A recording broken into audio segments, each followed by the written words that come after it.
皆さんごきげんよう、上川薫です。今回取り上げる話題は、中国共産党の行っている人権弾圧やもしくは拡張政策に対してアメリカが待ったをかけようとしているそうした制裁法案について取り上げていきます。具体的にはアメリカの国会においてチベット支援法案と台湾の保障法というものが可決されました。これは新型コロナウイルスに対する経済対策と一緒に可決されたものですが、アメリカの民主党、共和党が一致して可決したものであり、アメリカの総意とも言えるものです。この法案を通して中国共産党が一体どのようなことをしてきて、その動きを止めるためにこれらの法案ができた経緯などを見れば、中国共産党が一体何をやっているのか、そしてそのことになぜ歯止めをかけようとしているのか、その背景というものを深く理解できるはずです。それでは一体どのような法案が成立したかニュースをお聞きください。アメリカでチベット人権法が成立。アメリカで27日、中国チベット自治区での人権や信教の自由を擁護するチベット人権法がトランプ大統領の署名により成立しました。チベット人権法では、チベット仏教の最高指導者ダライラマ14世の後継者を選ぶ際に、中国当局が介入すれば中国への制裁を検討する規定や、チベット自治区のラサにアメリカの領事館の設置が認められない限り、中国政府に対しアメリカ国内での新たな領事館の設置を許可しないなどの条項が盛り込まれています。法案は共和民主両党の超党派が提出し、今月21日に議会で可決。そして27日にトランプ大統領が追加の新型コロナウイルス経済対策や2021年度予算などと一括で署名して成立しました。チベット支援法とともにもう一つ同時に成立した法案があるので、これもご紹介しましょう。アメリカ、台湾保障法成立、武器売却常態化を促進、外交部が感謝。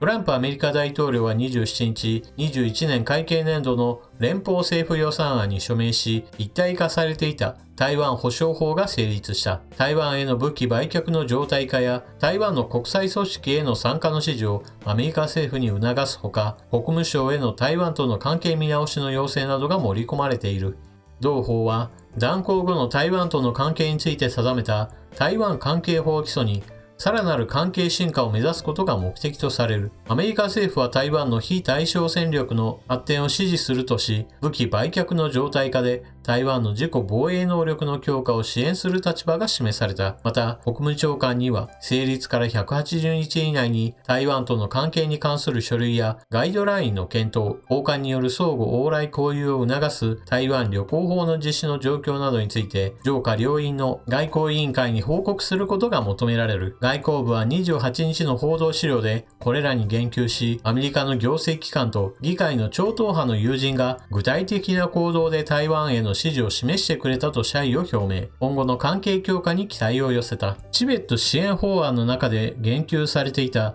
ダライラマ14世の後継者問題については、もう一つのニュースをもとにして理解を深める必要があります。25年前から不明のパンチェンラマを解放せよ。アメリカが中国に改めて要求。アメリカは25年前にチベット仏教第2の古医者パンチェンラマに認定され、その後間もなく拘束された男性を解放するよう中国政府に改めて要求し、チベット仏教の最高指導者ダライラマ14世の後継者選びに介入しないよう釘を刺した。世界的な支持を得ているノーベル平和賞受賞者で、亡命中のダライラマは1995年5月14日、当時6歳だったゲンドゥン中期ニマ氏をパンチェンラマの生まれ変わりと認定した。パンチェンラマはその3日後に拘束され、以来一度も姿が確認されていない。人権団体はパンチェンラマが世界最年少の政治犯になったとして中国政府を非難した。アメリカ国務省で国際的な信教の自由問題を担当するサム・ブラウンバック特使は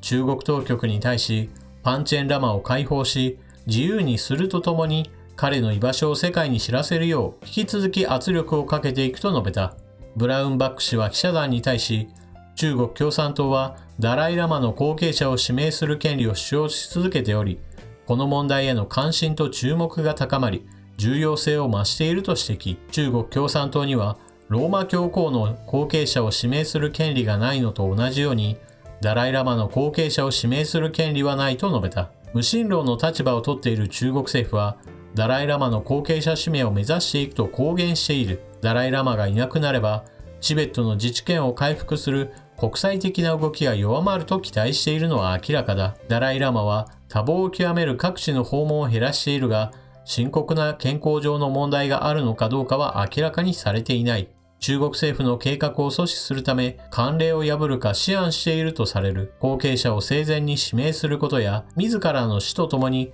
チベット仏教の宗教的伝統を終わりにすることに言及したこともある。後継者には少女を選ぶ可能性もあるという。中国政府が独自に任命したパンチェンラマは、厳格に行動を指示される中で、公の場に何度か姿を現しているが、多くのチベット人は彼をパンチェンラマとして認めていない。というわけで、ダライラマ後継者についてのまとめはこちらです。現在、ダライラマは85歳と高齢です。このダライラマはチベット民族にとっての政治宗教の指導者です。一方でパンチェンラマというのは、チベット仏教の宗教指導においてダライラマに次ぐ高位の存在です。そして、ダライラマが亡くなった後、ダライラマの転生者を探す、その時に認定するのが一番高位の人物にあたるわけですから、パンチェンラマが次のダライラマを認定するというのがチベット仏教においては多くの人が承認する流れとなります。また逆にダライラマが生きている時にパンチェンラマが亡くなった場合は、ダライラマの指導のもとにパンチェンラマの転生先というものを見つけて、新しいパンチェンラマを認定するわけです。このようにダライラマとパンチェンラマというのはそれぞれが生きている間に、相手が亡くなった場合にはその転生先を見つけて認定するという役割を持っているわけです。ただしこれはあくまでも絶対条件ではなく、より多くの人に認められるための手順となります。さてここで一つ問題なのは、このパンチェンラマというのが2人いるという現状です。記事の中でも書かれているように、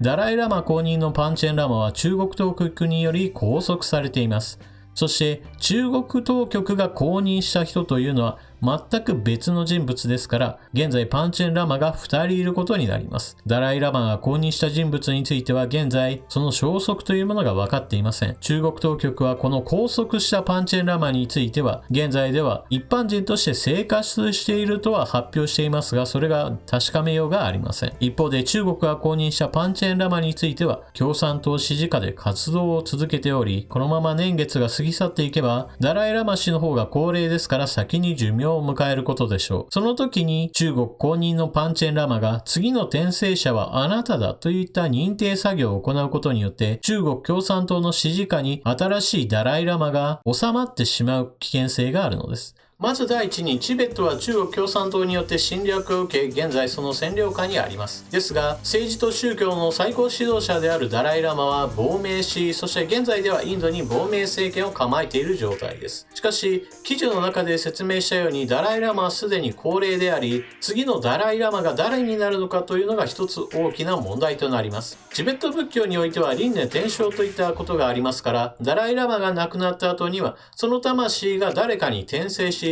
その転生した人をダライラマであるという風にして、ダライラマは生き続けることとなります。しかし、一体誰が転生者であるかということを決めるその手順の中において、パンチェンラマという存在が今大きな障害となろうとしています。ダライラマ氏が認定したパンチェンラマは中国当局によって拘束され、その後の消息が分かっていません。一方で中国当局が認定したパンチェンラマというのは中国共産党のその支持下において活動を続けていますから、完全な操り人形です。ですからこのまま年月が進んでいけば、中国共産党が指名したパンチェンラマが次のダライラマの転生先というものを認定することとなってしまいます。そのようなことがあれば当然のようにダライラマもパンチェンラマも両方が中国共産党の指名した人物によって占められることとなり、チベット仏教にとってはまさに壊滅的なダメージとなります。いわば正当な手順を踏んだパンチェンラマやダライラマが存在しないような状態になってしまうからです。これは中国共産党の進めている共産主義と相入れない存在についてはその文化を破壊し自分たちにへと同化させていくという、そうした政策の行き着く先です。このように中国共産党がその仕組みを乗っ取る形でチベット仏教を侵害していく行為に対して、このチベット支援法というのはまさに制裁をかけようとしているわけです。ですが今回のチベット支援法案の中身というのはあくまでもこのダライ・ラマ後継者を選ぶ際に中国共産党の勝手なことを許さないぞという意味ですから、それ以外については大きな制裁をかけるものではありません。例えばこのチベット支援法案に基づいて中国の経済を破壊するような大きな制裁がかけられるわけではありません。そのため中国共産党としては反発するよということを言いつつも、この法案による制裁だけではダライ・ラマ後継者を自分たちで選ぶというその姿勢を変えることはないでしょう。しかしこのように批判と同時に行動を伴っているというのは他の国よりもはるかに強い抗議のメッセージであることは間違いありません。このことは大いに日本も見習うべきことだと思います。そして台湾の保障法についても解説を行いますが、台湾についてはまず第一に非常に重要なこととして、前オバマ政権下においては台湾への軍事的な支援というものはほとんどが閉ざされていたということは認識しておかなければなりません。前オバマ政権時代においては中国共産党の躍進に対してはむしろ歓迎していたぐらいです。彼らの経済的な結びつきというものが世界各国とつながることにより、より開かれた国になるのではないか、そういった期待を持っていた時期というのがあるのです。しかしそのために台湾を犠牲にしていて、台湾に対する武器売却などについての話が頓挫していたのです。この流れが変わったのはトランプ政権になってからで、トランプ政権下においては戦車にしても戦闘機にしてもその他様々な兵器の売却などの話が進みました。しかしトランプ政権としては続いてきたこうした台湾への武器売却というものを、もしも政権が変わった時にこの流れがストップしてはならない、そのために台湾保障法というものが存在するのです。アメリカとしては台湾への支援というものをやめる気はないよというそうしたメッセージだけではなく、そうした考えに基づいた仕組みそのものを一つ残しておくことが重要なのです。大統領が変わり、そのことによって台湾への武器売却が途絶えることになれば、台湾に対する軍事的な圧力に対抗するその手段というものが大きく限定されてしまうのです。そのようなことがあれば、それこそ台湾内部における政情不安などを招き、その政情不安が中国のつけ込む隙となってしまうのです。今回取り上げたチベット支援法にしても台湾保障法についても決して大きなニュースではありません。しかしそれぞれの法案が持つ意味というのは、アメリカは中国共産党のやることに対してノーを突きつけるという明確なメッセージであり、同時に行動でもあります。中国は反発し、アメリカが制裁をかけた時にはその報復的な動きもするわけですが、そうしたことをした上でそれぞれの国家というものは付き合いを続けていきます。日本にしてもこれに見習って抗議しましたよというその口だけではなく行動に移し、それに対する反発があった時にはその反発をもってしてその外交の基準点とするような、そうしたしたたかさ、そして肝の据わった外交というものが必要でしょう。もちろんそれに対応して被害を受けるであろう日本企業には事前にある程度警告を与えておくということも必要です。皆様今回の話題を聞いてどのようなことを考えたでしょうか。ぜひともコメントしていってください。それでは動画最後までご視聴いただきありがとうございました。チャンネル登録していない方はぜひともチャンネル登録を、そして動画を見終わったら評価ボタンのクリックもよろしくお願いします。それでは次の動画でまたお目にかかりましょう。またね。